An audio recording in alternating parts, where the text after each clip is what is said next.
The most cutting-edge thing about Hannes Sjöblad isn't the phone in his hand. It's the microchip actually in his hand. The tiny implant is the latest advance in a biohacking technology that is steadily becoming a part of normal life in Sweden. We have created a new implant, which is not a chip, it's a full device where you can add different lights, different vibration, different functions. Sweden is a very tech-literate society. And I think this is the main explanation, really, why a lot of Swedes are adopting chip implants. Swedes haven't been shy about upgrading themselves with the new version. Thousands already have microchip implants that they use in their daily lives, waving their hand to gain entrance to the gym, confirm their ID or make payments.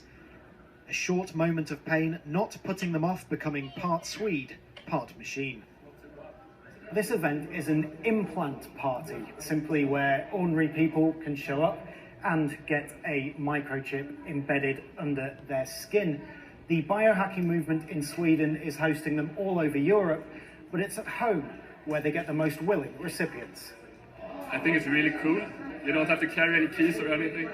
It's just your body. In maybe 10 years, everything will be in your hand. In Sweden, more than anywhere else, the future is already here. The national train company SJ has around 2,600 people signed up to use microchips instead of train tickets. And no need to mind the generation gap. 18-year-old Felicia and father Magnus still bear the scars of their new implants. Student Hannah Herving is also freshly chipped and now just needs to program it to open doors. Although importantly for a future career, it does already connect to her LinkedIn. Some people say I'm mad that I don't know if it's safe and all that, but people have been putting these chips into animals for 20 years, so I'm not worried about that.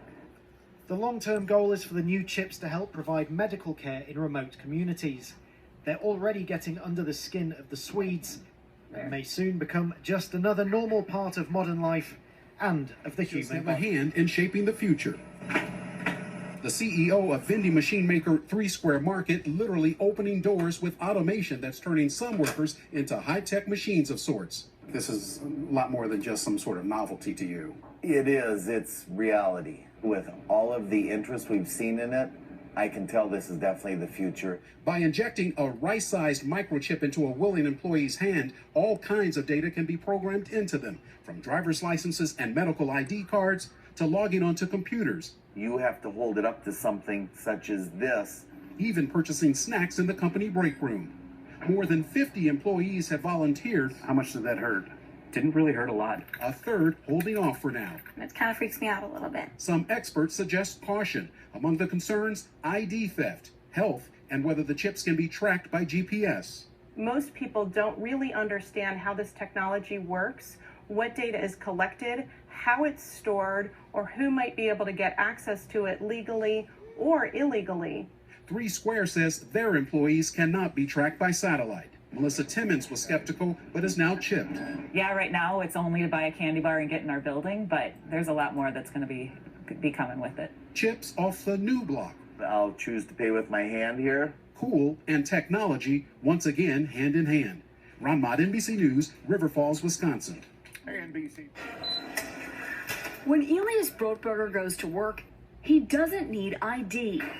And he doesn't need money. In fact, much of what he needs to get through the day is hidden right there, just below the surface, in his hand. Can I touch it? Yeah. Yeah? Oh, weird. Yeah, it's like a grain of rice. Yeah, a grain of rice. Embedded in his hand is a microchip that serves as his keys, his ID, and his wallet. Yeah, it's all on chip, so I use it like to get around the building. Buy snacks. Yeah, exactly. Let's buy some snacks. Exactly. So I can't open it. No. Okay. So what I need to do is I need to first blip my chip, and it will log me in, and from there I get access to the fridge. Popular TV shows like Black Mirror have imagined chips as part of a dystopian future. Install in-grain procedure with local anesthetic, and you're good to go. In Sweden, the microchips are already here. The microchip implants use the same technology that's in contactless credit cards. which have made cash pretty much obsolete in Sweden. No cash. At this tech fair, a chipping event for those on the cutting edge, merging their hands with this new technology. I thought it would be fun, right? The process is simple and swift. A pinch of the skin, and in a matter of seconds, the chip is inserted. The transformation is complete. As for the pain, I barely felt it. but even in this nation of early adopters, not everyone is racing to get chipped. Feel less human. I would feel like a robot. I think, so much more data can go into this, when it's in your body. There's no central registry tracking how many people are chipped, but biohacker Hannes Wellblood estimates between 5 and 10,000. In the future, do you think everyone is going to be chipped? I think it will be voluntary, but I am certainly convinced that millions of people will find it very, very valuable to have a smart device under their skin. Human microchipping may be our future, but in Sweden, it's already reality. Sarah Harmon, NBC News, Stockholm. Debate is underway over the benefits and drawbacks of human microchips. They're already used to identify ranch animals and pets, but the practice of implanting chips in people is also on the rise. Those who embrace the idea say they see it as a way to take back control of their personal data. But others are worried about how that data could be used. Special correspondent Malcolm Brabant reports from southern England as part of our Breakthrough series on the leading edge of science, technology, and medicine. I don't want to live a normal life. I want to live an exceptional life, and I want to try things and do things that perhaps others in my situation have never done. Meet Alex Lewis, interior designer, businessman, adventurer, and motivational speaker. We were just an ordinary family. Me, Lucy, and our son Sam. Then, just over 2 years ago, I caught a common cold. It was to change the course of my life overnight. I'm in this condition thanks to an incredibly rare case of strep A, and it led to toxic shock syndrome, septicemia, and subsequently sepsis. I lost all 4 limbs within about 6 or 7 months. Alex is a pathfinder for those with serious medical conditions. In the remains of each arm, a microchip has been implanted. One is to hold medical information, the other for a chore the able-bodied take for granted. For me, as a prosthetic user, one of the most fiddly things is keys. Keys are a nightmare for us. And the microchip, when looking into it, we realised quite quickly that it could save a lot of time. So for me, it was going to be beneficial for that. I could lose 15 minutes trying to get in my front door. I could lose 10 minutes trying to get out of my back door. And now all that's been saved. These microchips use a system called near-field communication. It's exactly the same sort of technology used in contactless debit and credit cards. Like the bank cards, the chip's information can be scanned, but it cannot transmit. Once banking security has been configured, developers believe consumers will soon be free to spend with the implant.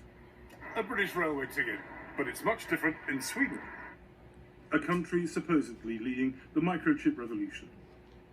On Sweden's high-speed rail lines for the past 18 months, implanted passengers have put their travel payment on the chip. I think it's really good with the chip ticket. I love all companies that use the chip technology. But the rail company is stopping the experiment. The number of implanted passengers is relatively small, and it wants to pursue other forms of ticketing. This is not a setback, insists Sweden's microchip pioneer Johan Österlund, a former body piercer seen here giving a TED talk. We can do easier travel. We can do faster and safer payment. We can do something as mundane as opening a door. I mean, the opportunities are endless. Unfortunately, these innovators often don't think about the political ramifications. Gus Hussain is the executive director of Privacy International, a non-profit that challenges overreaching state and corporate surveillance.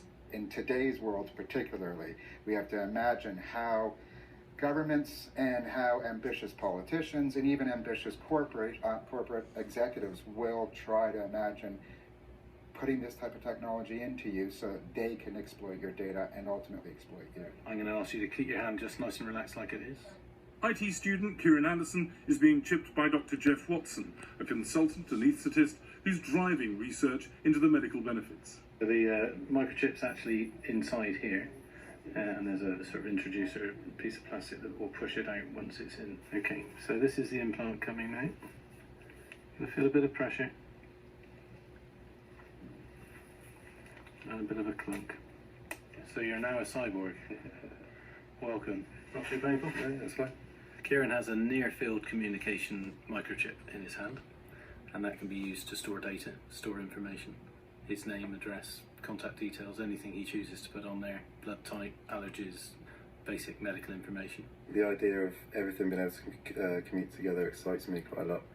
So, automatic payments and that sort of thing without you having to actually do anything.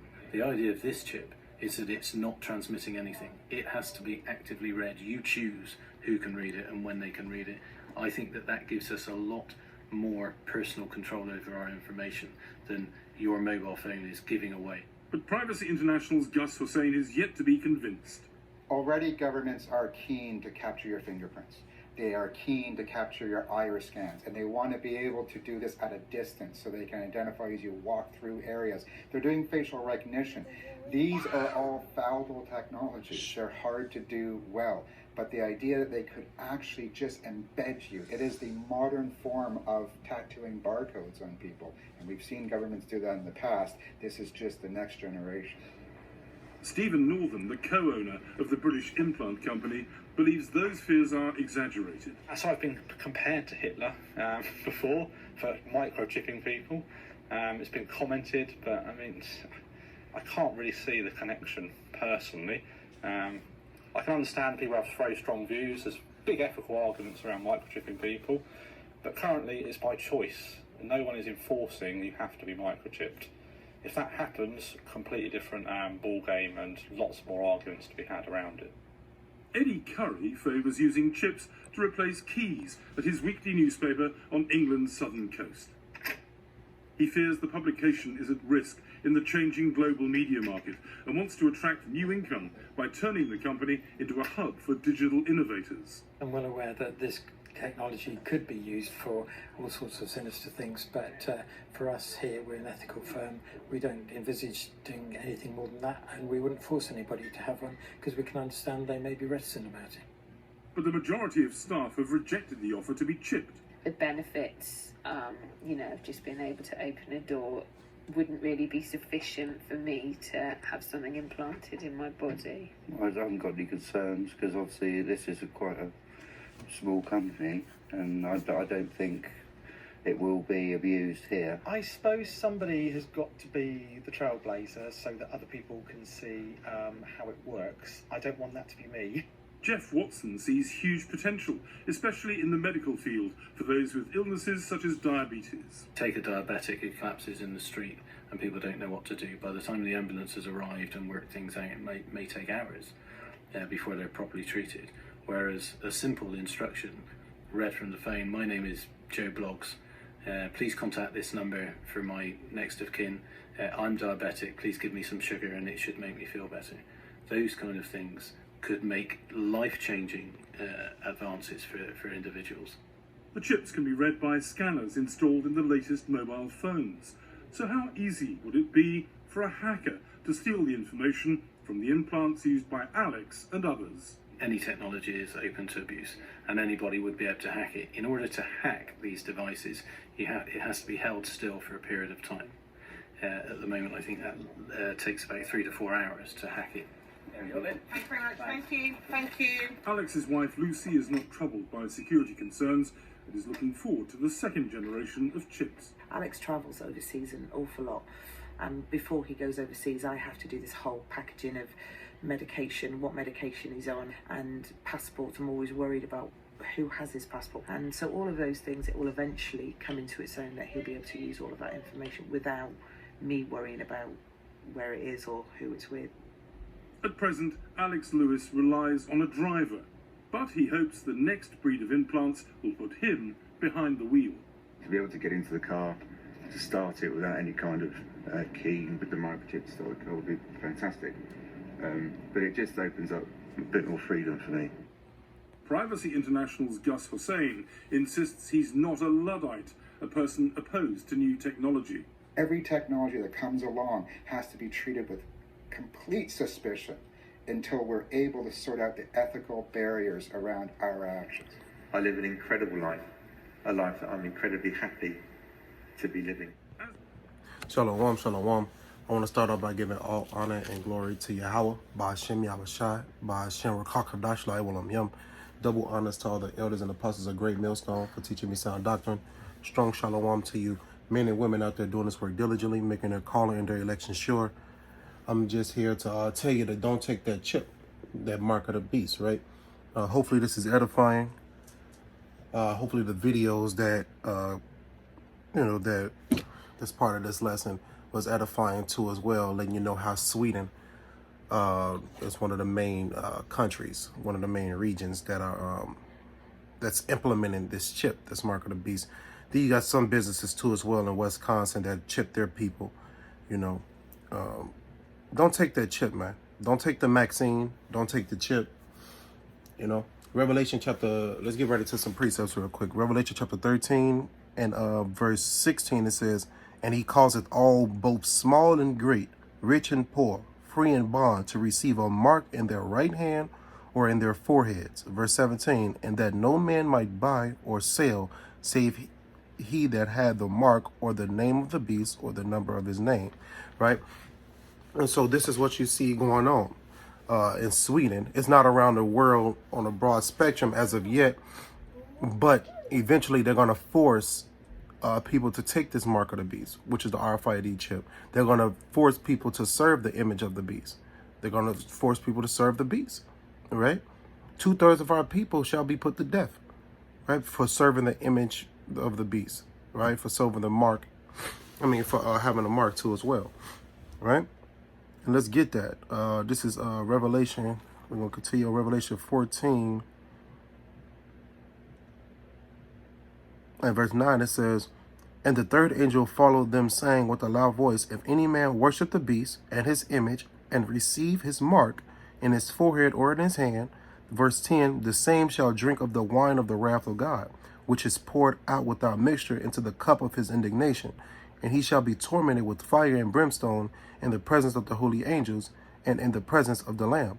Verse 11, "And the smoke of their torment ascended up forever," meaning a long dispensation of time, "and they have no rest day nor night, who worship the beast and his image, and whosoever receiveth the mark of his name." Right? So this is the judgment that the Lord hath for anybody who take the mark of the beast, which is the RFID chip. You understand? "You shall drink the same cup." You shall drink that wine, that fire, that ICBM missile fire. You shall burn up, man. You understand? You shall burn up. You're not going to be able to just take it and then take it out. Nah, man. The scripture's telling you right here, if you receive the mark in your hand or in your mind, in your forehead, like they put it in your mind, like in your brain or something, the same shall drink of the wine of God. So like it's Revelation chapter 14, verse 10. "The same shall drink of the wine of the wrath of God, which is poured out without mixture into the cup of his indignation, and he shall be tormented with fire and brimstone in the presence of the holy angels and in the presence of the Lamb." Verse 11, "And the smoke of their torment ascending up forever and ever, and they have no rest day nor night, who worship the beast and his image, and whosoever receiveth the mark of his name." Right? Let's get Revelation 16 and 2. And it says, "And the first went out." I'm starting at verse 1. It says, "And I heard a great voice out of the temple saying to the seven angels, Go your ways and pour out the vials of wrath of God upon the earth." Right? Verse 2, it says, "And the first went out and poured out his vial upon the earth, and there fell a noisome and grievous sore upon the men which had the mark of the beast, and upon them which worshipped his image." Right? So that grievous, the Lord have a particular judgment for those who serve the beast, for those who worship the beast, his image, and receive his mark. The Lord has a judgment for you all, man. You understand? So don't take that chip. Turn back to Yahweh by Hashem Yahushai and don't worship this beast, man. Or don't take his mark. You understand? Don't fall for that bullshit. They want you to think that it's all about convenience. Don't fall for that shit, man. You understand? Carry your wallet. Carry your keys. You understand? Don't fall for this chip, because the Lord shall put people to death for it, man. You know, the Lord said what? You shall drink. If you take that mark of the beast, you shall be tormented with fire and brimstone. What's that plague that's coming? Zechariah 14 and 12. I mean, yeah. Let me see here. Zechariah 14 and verse 12. Right? That's that plague which the Lord shall strike Babylon with, according to Obadiah chapter 1 and 18. Let's get this real quick. Let's get Obadiah 1 and 18. Let's get Revelation 1 and 18. That's not what I'm looking for. Oh, Salakia, Revelation 18. Let's start at verse 1. All right. We're going to start at verse 4. Here it is. Revelation 18 and 4 says, And I heard another voice from heaven saying, Come out of her, my people, that ye be not partakers of her sins, and that ye receive not of her plagues. What is the plague that's coming? Zechariah chapter 14, verse 12. And this shall be the plague wherewith the Lord will smite all the people that have fought against Jerusalem. Their flesh shall consume away while they stand upon their feet, and their eyes shall consume away in their holes, and their tongue shall consume away in their mouth. So if you take that mark, if you worship the beast or his image, then you shall, what? Be tormented with fire and brimstone. This is Zechariah 14 and 12 literally tells you your judgment if you receive that mark or worship the beast or his image, right? So hopefully this was edifying, Yasharallah. Don't take that chip. Don't take the vaccine. Stay strong in the faith. Trust in the Lord. He will fight your way through it. You understand? No matter what sins you're undertaking, no matter what you're going through, trust in the Lord. You understand? And the Lord will deliver you, Yasharallah. You understand? Let's get this just to close out. Ecclesiastes. If you want to be saved, man, just follow the Lord. Ecclesiastes 12 and verse 13, right? It says, Let us hear the conclusion of the whole matter. Fear God and keep his commandments, for this is the whole duty of man. Verse 14, For God shall bring every work into judgment, with every single thing, whether it be good or whether it be evil. So Yasharallah, man, trust in the Lord. For the conclusion of the whole matter is to fear God and keep his commandments. That's it, right?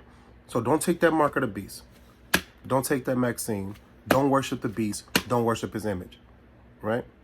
Shalom, Yasharallah. I want to end this by giving all honor and glory to Yahweh, Ba'ashem Yahushai, Ba'ashem Rakakadash Lai Walam Yum. Once again, double honors to all the elders and apostles of Great Millstone for teaching me sound doctrine. Strong shalom to you men and women out there doing this work diligently, making your calling and your election sure. Hopefully this was edifying once again. Shalom, Yasharallah.